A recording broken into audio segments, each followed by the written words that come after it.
আজান ছাড়া মসজিদের মাইকে অন্য কোনো ঘোষণা দেওয়া জায়েজ নাই, এটা মনে রাখবেন, পড়ে নিবেন।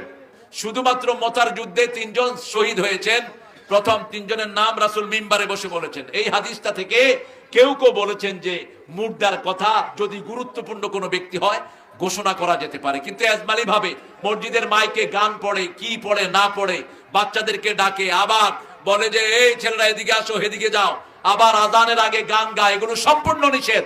শুধু আজান দিবেন। রাসূলের কাছে এক সাহাবী এসে বলছেন আমার উটটা হারানো গেছে, আপনি একটু মসজিদে ঘোষণা করেন। রাসূল বললেন এই তোমরা বলো ও যেন উটটা আর না পায়। আরেকজন সাহাবী এসে বলছেন হুজুর আমার ব্যবসায় যেন বরকত হয়, আপনি মসজিদে বলে দেন। রাসূল বলেন তোমরা দোয়া করো ওর ব্যবসায় যেন কোনোদিন বরকত না হয়। ব্যক্তিগত দোয়ার জন্য মসজিদ না, মসজিদ হলো আল্লাহর কথা উচ্চকিত করার জন্য, ঠিক না? ঠিক। আল্লাহ আমাদেরকে বোঝার তৌফিক দান করেন। কিন্তু আমরা কনফ্লিক্ট এড়িয়ে চলবো। কোনো ভাই যদি ইমাম সাহেবের কাছে দোয়া চান, পার্সোনালি দোয়া করে দিবেন, পার্সোনালি দোয়া করে দিবেন তার জন্য। এই কংগ্রিগেশনালি একদম হোল ক্রাউডের ভিতরে আপনি এটা করার দরকার নাই। এত প্রশ্ন এখন না, স্ত্রী গেল কিভাবে, হ্যাঁ স্ত্রীগণ কিভাবে স্বামীর আনুগত্য প্রকাশ করবে? স্বামীর সকাল বিকাল সেলিউট দিবে। কিভাবে আনুগত্য প্রকাশ করবে জানো না? স্বামী স্ত্রীকে দেখলে স্বামী খুশি হবেন, ওটা নেককার স্ত্রী। ওই স্ত্রী স্বামীর অগোচরে স্বামীর সম্পদ হেফাজত করবেন, নিজের সতীত্ব হেফাজত করবেন, এটা হলো নেককার স্ত্রী। প্রিয় নবী সাল্লাল্লাহু আলাইহি ওয়াসাল্লামের সময় এবং জীবিত থাকা অবস্থায় কি কোনো মাদ্রাসা স্থাপিত হয়েছিল? মাদ্রাসা মানে কি? যেখানে কোরআন হাদিস পড়া হয়। রাসূলের সময় প্রথম মাদ্রাসা স্থাপিত হয় আকরাম রাদিয়াল্লাহু, দারুল আরকাম যেটা, এটাতে রাসূল হাদিস পড়াতেন। এরপরে মসজিদে নববীতে হাদিস পড়াতেন। মাদ্রাসা হলো স্কুলের আরবি। স্কুলের আরবি কি? মাদ্রাসা।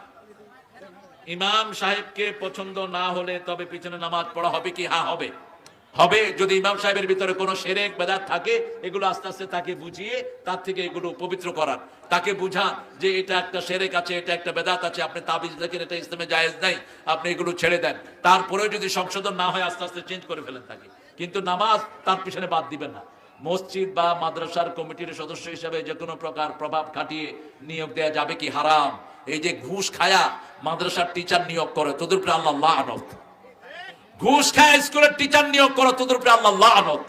ঘুষ খাইতে থাক, এটা দিয়ে কোনো ভালো কিছু আসবে না সমাজের জন্য। আমার নাম মোহাম্মদ আল আমিন, গ্রাম এত কিছু লেখো কি জন্য? আমি ছোট থেকে দেখে আসছি ফজর নামাজের পরে আরো বিভিন্ন স্থানে সম্মিলিত মোনাজাত করে আসতে, কিন্তু এখন কিছু কিছু হুজুর বলছে এটা কোরআন ও হাদিসে পাওয়া যায় না। এ কথাটা কতটুকু সত্য করে বলবেন? কেউ যদি মোনাজাত ব্যতীত হ্যাঁ মূল করলে কিভাবে বেদাত হবে দয়া করে বলবেন। মোনাজাতটা হলো, মোনাজাতের শাব্দিক অর্থ হলো কানে কানে কথা বলা।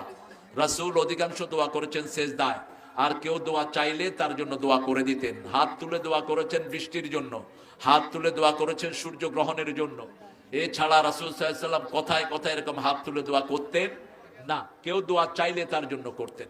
আপনি নামাজের 8 জায়গায় দোয়া করবেন। নামাজ হলো দোয়ার হাট, নামাজ দোয়ার কি হাট। 8 জায়গায় রাসূল দোয়া করতেন সাল্লাল্লাহু আলাইহি সাল্লাম। হাট গেলে কি কেউ বাজারে যায়? কথা বলেন না কেন? হাট গেলে বাজারে যায় না। আপনারা এগুলো জেনে নেবেন ইনশাআল্লাহ। তবে কিলাকিলি করার কোনো দরকার নেই।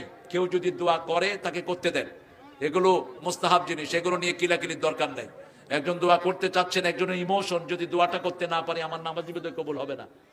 দোয়াগুলো পড়বেন আগে, সুন্নত গুলো। সুন্নত হলো ওই যে 33 বার সুবহানাল্লাহ, 33 বার আলহামদুলিল্লাহ, 34 বার আল্লাহু আকবার, এটা পড়া হলো মাসনুন। দোয়া শেষে করলেন, শেষে দোয়া ইস্তেমাই দোয়া করতেই হবে, এরকম কোনো বিধিনিষেধ নাই। কেউ যদি দোয়া চায় তার জন্য দোয়া করবেন, ঠিক আছে? তো আমরা এখন দোয়ার দিকে যাব ইনশাআল্লাহ। আমার কাছে প্রায় কয়েকশো ভাই দোয়া চেয়েছেন, বিশেষ করে যেই ঘরে খেয়েছি খাওয়াগুলো খুব ভালো হয়েছে। আপনারাও খেয়ে যায়,